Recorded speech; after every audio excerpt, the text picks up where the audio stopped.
Қалайсыңдар жігіттер? Қалайсың Дамир? Жақсы. Қай жақтан келе жатсың? Ай, бағана мен әкем Мегаға апарған етін.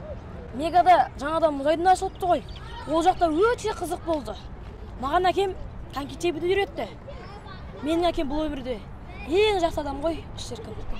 Шынында бізде әкем екеуміз кеше барып қайтқанбыз. Шынында керемет жер ғой. Рас айтасың, дос. Ерасыл, сенің өзі әкең бар ма? Неге осы әке жайлы қозғалған кезде демей қаласың?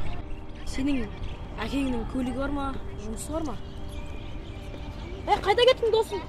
Ерасыл, қайда кеттің? Қайда кеттің? Мұнда неге тұрсың? Не болды? Неге жылап отырсың, жаным? Анашым, менің әкем қайда? Менің әкем неге жоқ? Сенің әкең, балам, сенің әкең.